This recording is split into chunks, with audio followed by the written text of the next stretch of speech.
Back. तो last की video में हम खत्म कर चुके हैं algebra of propositions with symbolic logic, right. और जैसा कि हमारी बात हुई थी, हमें जो अब नेक्स्ट टॉपिक पढ़ना है उसका नाम है बुलियन अलजेब्रा। तो सबसे पहले बात आती है व्हाट इज बुलियन अलजेब्रा। देखिए, अलजेब्रा का मीनिंग तो हम समझ चुके हैं कि जब भी हम किन्हीं दो सेट्स की बात करते हैं, राइट। सो बुलियन अलजेब्रा में क्या होता है, देखिए, अगर सपोज करिए आपके पास कोई एक सेट गिवन है, ठीक है, कोई एक सेट है, suppose set contains elements A B C and so on. अगर आप किन्हीं भी दो एलिमेंट्स के बीच में यूनियन या फिर इंटरसेक्शन का साइन लगाते हैं, ठीक है, आप किन्हीं भी दो एलिमेंट्स के बीच में इन दो ऑपरेशंस को परफॉर्म करते हैं, तो हमारा जो एक नया स्ट्रक्चर बनता है जिसे हम इस तरह से डिनोट करते हैं ब्रैकेट के अंदर, इस स्ट्रक्चर को बोलते हैं बुलियन अलजेब्रा। इस स्ट्रक्चर को बोलते हैं बुलियन अलजेब्रा। देखिए, इस अलजेब्रा को, इस स्ट्रक्चर को लिखने का एक तरीका और होता है कि आप प्लस और डॉट का इस्तेमाल करें, ठीक है। Plus stands for union and dot stands for intersection, ठीक है। अब यूनियन इंटरसेक्शन, ये जब हमने सेट थ्योरी पढ़ा था स्टार्टिंग में, बहुत टाइम पहले, सेट थ्योरी रिलेशन फंक्शन, तब हम देख चुके हैं कि ये क्या होते हैं, इनके क्या ऑपरेशंस हैं, इनकी क्या प्रॉपर्टीज है, ठीक है। बात आती है बुलियन अलजेब्रा की, तो बुलियन अलजेब्रा की डेफिनेशन तो हो गई। अब पारी आती है बुलियन अलजेब्रा के कुछ लॉज की। याद हो तो जैसे हमने अलजेब्रा ऑफ प्रीपोजिशन में कुछ लॉज पढ़े थे, वैसे ही बुलियन के कुछ लॉज हैं, ठीक है। तो चलिए उन्हें देखते हैं।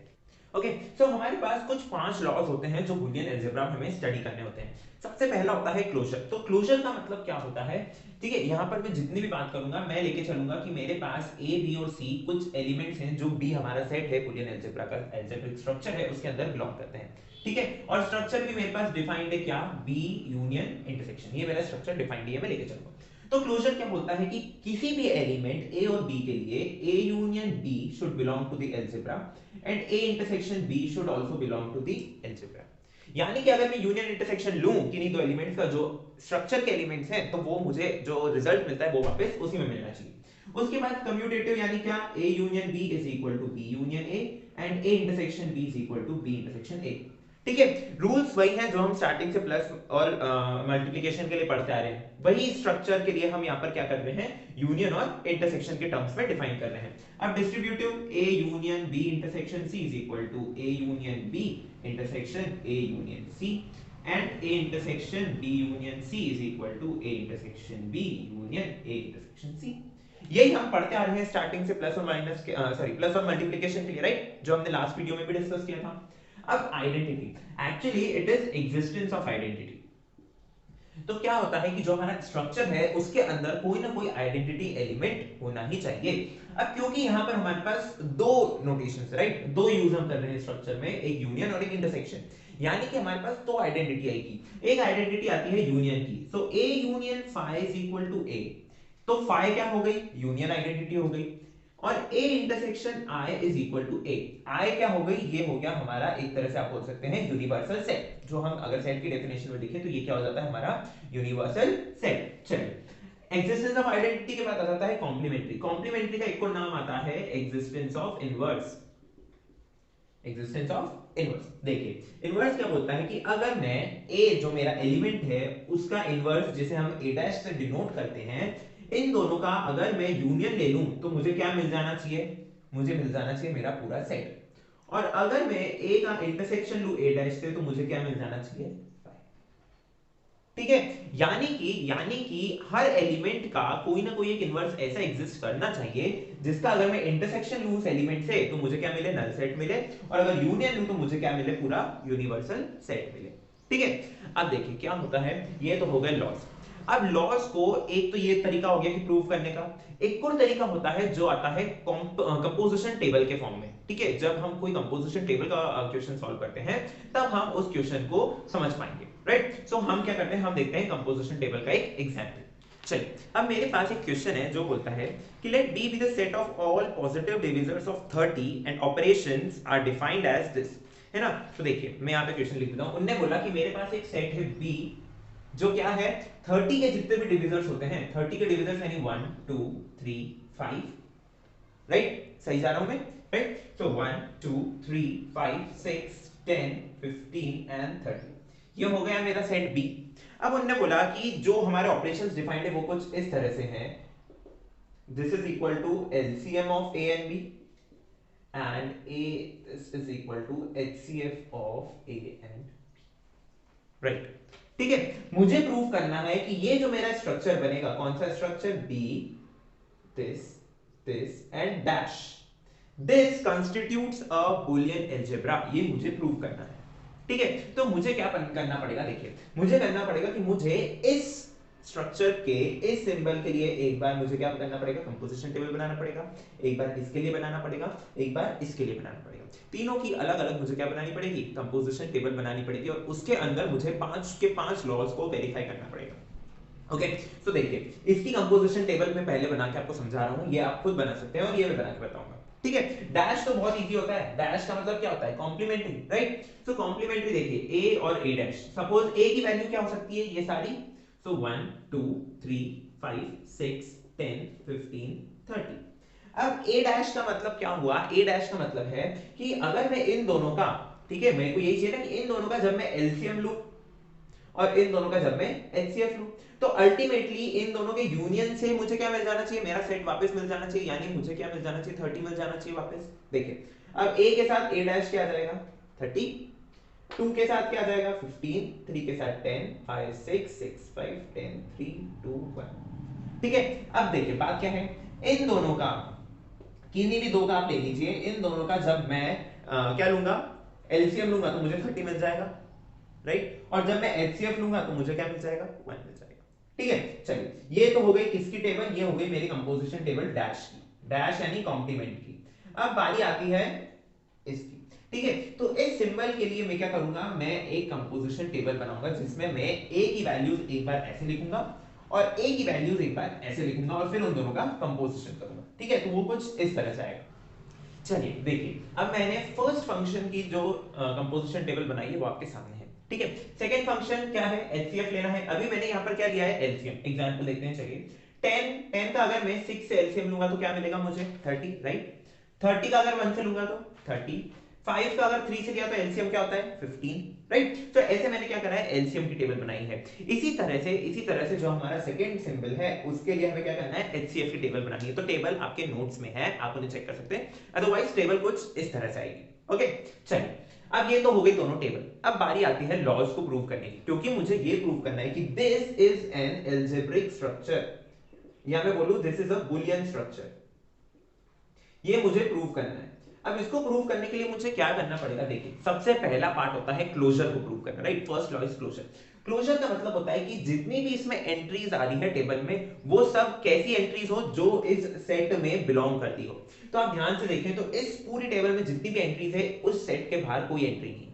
ठीक है, इसका मतलब ये जो है क्लोजर तो होल्ड हो गया, राइट। क्लोजर के बाद मेरे पास है कम्यूटेटिव और फिर मेरे पास है डिस्ट्रीब्यूटिव। ठीक है, पहले इन दो की बात करते हैं। अब कम्यूटेटिव, कम्यूटेटिव मतलब क्या था कि अगर मैं ए और बी करूं या बी और ए करूं, मुझे आंसर ए की मिलना चाहिए। ठीक है, एग्जांपल देखते हैं। चलिए मैंने लिया, सपोज मैंने a इज इक्वल टू 2 लिया, b इज इक्वल टू 3 लिया। ठीक है, मैंने सबसे पहले निकाला 2 3 और फिर मैं निकालूंगा 3 2। ठीक है, अब देखिए 2 with 3 gives 6, 3 with 2 gives 6, हो गए दोनों इक्वल। ऐसे ही आप किसी के लिए भी चेक करेंगे तो हमेशा आपको क्या मिलेगा, कम्यूटेटिव होल मिलेगा। चलिए नेक्स्ट डिस्ट्रीब्यूटिव। अब डिस्ट्रीब्यूटिव में क्या है, डिस्ट्रीब्यूटिव हमारा, सपोज मैंने अब नंबर लिया 2 3 एंड 6। ठीक है, तो मुझे क्या प्रूव करना है, दिस इज,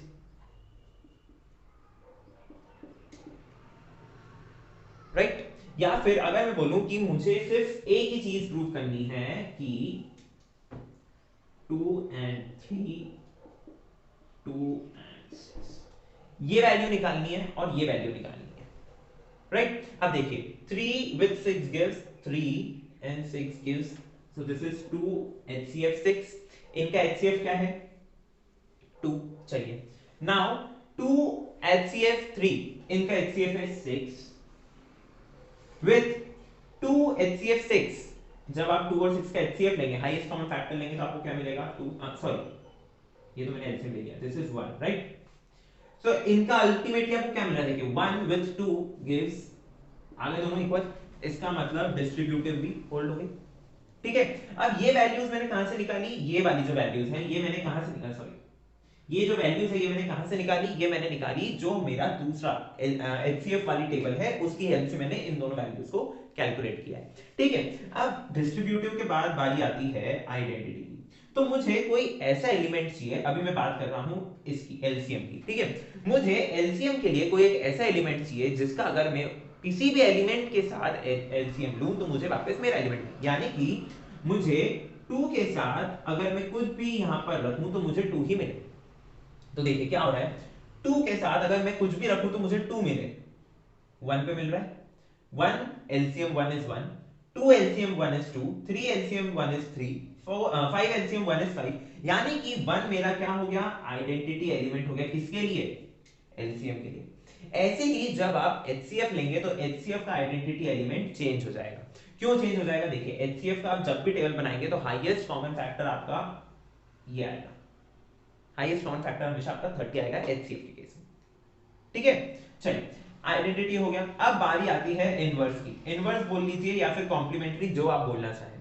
ठीक है, तो इसमें भी हमें दो मिलेंगे, दोनों एलसीएम और एचसीएफ के अलग अलग इनवर्स मिलेंगे ना। देखिए सबसे पहले मुझे चाहिए एलसीएम का इनवर्स, यानी कि अगर मैं कोई एक एलिमेंट 2 लूं, कोई एक एलिमेंट 2 लूं, उसके साथ में एलसीएम लगाऊं, उसके साथ में एलसीएम लगाऊं तो मुझे क्या मिल जाए, मुझे मिल जाए एलसीएम की आइडेंटिटी, राइट, विच इज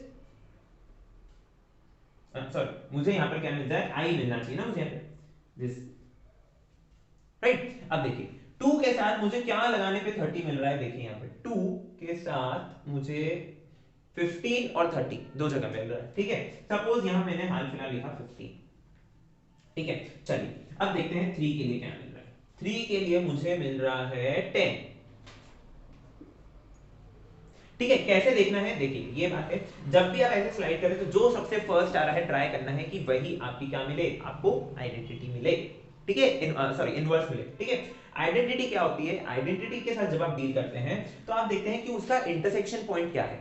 ठीक है, देखिए सपोज 2, ठीक है, अब मुझे क्या चाहिए, मुझे ये चाहिए कि 2 का जब मैं एलसीएम लूं तो मुझे वापस 2 मिले, तो वो मुझे इन दो प्लेसेस पे मिल रहा है। तो आइडेंटिटी या तो 1 हो सकती है या 2 हो सकती है। ठीक है, तो तब केस में क्या करेंगे, हम एक और को चेक करेंगे। सपोज मैंने 5 को चेक किया, तो 5 में मुझे 5 कहां कहां मिल रहा है, एक तो 1 पे और एक 5 पे, राइट। सो अब जब मैं इसको कॉमन देखूंगा तो इसमें मुझे मिला 1 पे और 2 पे, इधर मुझे 1 और 5 पे। ठीक है, अगले में इधर 3 में मिलेगा 1 और 3 पे, तो मेरा कॉमन पॉइंट क्या है, 1, तो 1 बिकम्स द आइडेंटिटी। ओके, चलिए नेक्स्ट, आइडेंटिटी हो गया। इनवर्स, इनवर्स हमने देख ही लिया, हर एक का इनवर्स अलग अलग होगा, हर एक का इनवर्स अलग अलग होगा। जैसे 2 का एलसीएम के केस में इनवर्स क्या है, 15, राइट।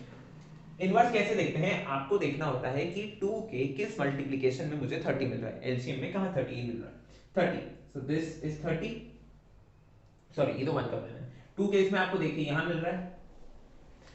अब मैं यहां वाला 30 क्यों नहीं ले सकता, क्योंकि क्योंकि ध्यान से सुनिए, किसी भी सेट में आइडेंटिटी और इनवर्स यूनिक होता है। ठीक है, identity and inverse both are unique in a set. ठीक है, ये मैं सेट रिलेशन फंक्शन में बता चुका हूं। तो अब मैं वापस 30 नहीं ले सकता और 2 में इसके अलावा कहीं 30 नहीं मिल रहा, राइट। ऐसे जब आप 3 के लिए देखेंगे, 4 सॉरी 5 6 10 15 30, इसका मतलब 30 के लिए इनवर्स का काम कौन कर रहा है, 1 कर रहा है। किस केस में, एलसीएम के केस में, किसके केस में, एलसीएम के केस में। एचसीएफ के केस में आइडेंटिटी और इनवर्स बदल जाते हैं, राइट। देखिए ना हमने यहां करा है ना, एलसीएम के लिए ये है, एचसीएफ के लिए ये है। तो एलसीएम और एचसीएफ के केस में आइडेंटिटी और इनवर्स बदल जाते हैं, लेकिन एक सेट के किसी एक पर्टिकुलर डिफाइंड फंक्शन के लिए हमेशा आइडेंटिटी और इनवर्स यूनिक होते हैं। ठीक है, suppose this is a defined function, तो इसके लिए मुझे हमेशा एक यूनिक आइडेंटिटी और हर एलिमेंट के लिए एक यूनिक इनवर्स एलिमेंट मिलेगा। ठीक है, अब इसी के साथ बुलियन अलजेब्रा का बेसिक जो हमारा टर्मिनोलॉजीज है, कंपोजिशन टेबल है, लॉज जो है वो खत्म होता है। ठीक है, अगले वीडियो में हम देखने वाले हैं बुलियन की कुछ प्रॉपर्टीज और उसके एग्जांपल। सो मिलते हैं अगले वीडियो में, तब तक thank you for watching and keep supporting.